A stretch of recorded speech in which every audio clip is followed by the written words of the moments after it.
Let me ask you a question that most political commentary avoids. Not because it's dangerous, because it's just too simple. What does Vladimir Putin actually want? Not what he says he wants, not what history lectures, not the complaints about NATO expansion. What does a former KGB officer running a petrostate who's been in power for a quarter of a century actually want from a second Trump administration? The answer is not complicated. He wants Ukraine subdued, sanctions lifted, Russia recognised as a great power, NATO weakened, Europe divided from America. He wanted these things for 20 years. The question is whether he's getting them. And the answer to that question is this script. This video is not about whether Trump is a Russian agent. That framing is both unprovable and unnecessary. The documented record is sufficient. Putin does not need agents. He finds useful fools. And he is very good at identifying them. So let's look at the playbook, how Putin reads people. The Atlantic Council published a detailed analysis in February 2025 of how Russia approaches negotiations. It's worth reading in full. Let me give you the version that matters for this video. The tactic would be flattery and personal appeal. What it looks like: Putin presents himself as an equal, discusses shared history, shared interests, frames the conflict as a family tragedy rather than an invasion. What it achieves: creates the impression of a personal relationship with Trump, causing Trump to focus on the deal, not the facts on the ground. The next tactic is economic dangling. What it looks like: offers rare earth materials, Boeing purchases, Arctic development, each sweetener timed to a moment of pressure. What it achieves is it gives Trump something to announce, keeps talks alive without requiring Russian concessions. Next, the time delay. Russia limits complex talks to a very short window. May 2025 talks lasted under 2 hours. June 2025 talks lasted 45 minutes. This creates an appearance of engagement while preventing any actual progress. Russia advances on the ground during every delay. Next tactic: maximalist opening demands. Ukraine must be neutral, cede territory it does not occupy, and abandon NATO membership, framed as a basis of peace. What it achieves is sets an anchor that makes future concessions seem like Russian flexibility when they are simply scaling back from the impossible. The next tactic is the history lecture. Extended discourse on medieval Rus, Rurik, Novgorod, Cossack, Khmelnytsky, invoking Russia and Ukraine as a single historical nation.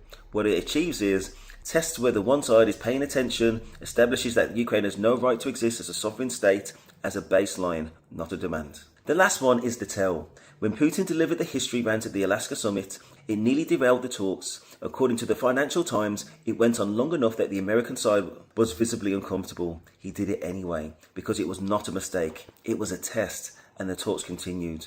Next, I'll look at what Putin wanted and what he received. So let me now go through Putin's stated objectives and measure the current diplomatic situation against each one.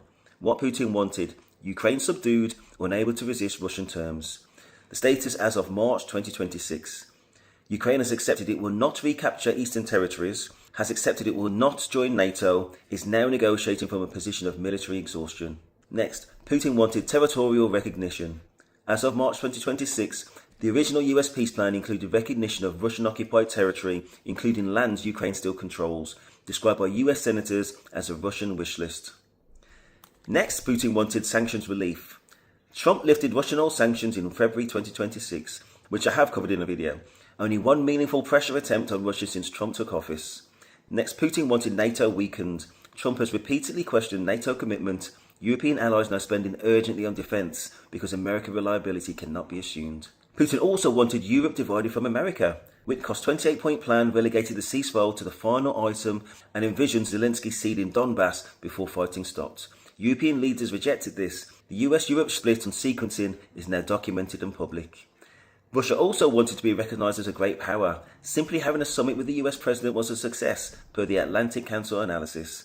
Russian state media portrayed Alaska as a win. Putin meets equals. The framing was accepted. Putin is stalling, waiting for a breakthrough on the front lines, or a grand bargain in which Trump will give him something more than Ukraine in exchange for concessions on Ukraine. And that's from Carnegie Endowment, February 2026. Read that again. Something more than Ukraine. Ukraine is not Putin's ceiling, it's his floor. Next, I'll look at the mechanism how Trump became useful. The useful fool in political analysis is not a stupid person. J.D. Vance is not stupid. Trump is not stupid. The useful fool is somebody whose existing worldview and interests and align with the interests of the person that's using them, without that alignment even needing to be paid for. Trump has always been drawn to strong men. He has always been skeptical of multilateral institutions. He has always believed that deal making is a personal relationship business. These are not positions Putin gave him. They are positions Putin read in him. They are positions that happen to be extraordinarily useful to the Kremlin's 20-year strategic agenda.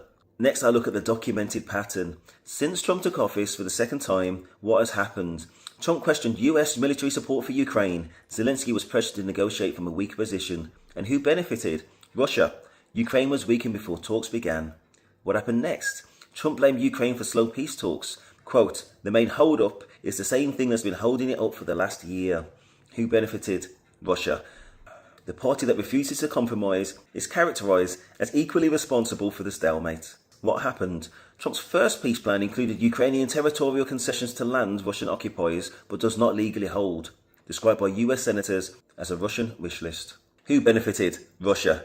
The opening position for any negotiation was set at Russia's preferred outcome. What happened? Trump lifted Russian oil sanctions February 2026 while the Iran war drove energy prices up. I've done a video on that. So who benefited? Russia. Sanctions relief worth billions while Russian forces continue advancing on Ukrainian cities. What happened next? Trump publicly dismissed the HMS Prince of Wales carrier. The war is already won, quote, and questioned European allies' Hormuz commitments. Who benefited? Russia and Iran. Allied unity is the primary check on both. This channel's position. This channel supports European defence interdependence and a minimum 2.5 to 5% GDP defence spending as a necessity. The reason is Russia, not China, not Iran, Russia. Russia is at war in Europe right now. It is using energy as a weapon. It is using peace talks as a delay mechanism whilst advancing on the ground. And the country that is supposed to be the primary check on Russian aggression is currently led by a man whose every instinct aligns with what the Kremlin needs. That is not conspiracy. That is documented record. Next, I'm going to look at the projection pattern, the Russia edition. The channel has covered the projection pattern, which is the consistent mechanism by which Trump accuses others of the behaviour he's either engaged in himself or about to engage in himself. In the Russian context, the pattern takes a specific form. Every entity that holds Russia accountable becomes, in Trump's framing, the aggressor. Trump's statement, Ukraine is responsible for lagging peace talks. Projection, Russia has not moved from maximalist demands. Ukraine has accepted neutrality, no NATO, and territorial losses. The beneficiary, Russia is excused from accountability.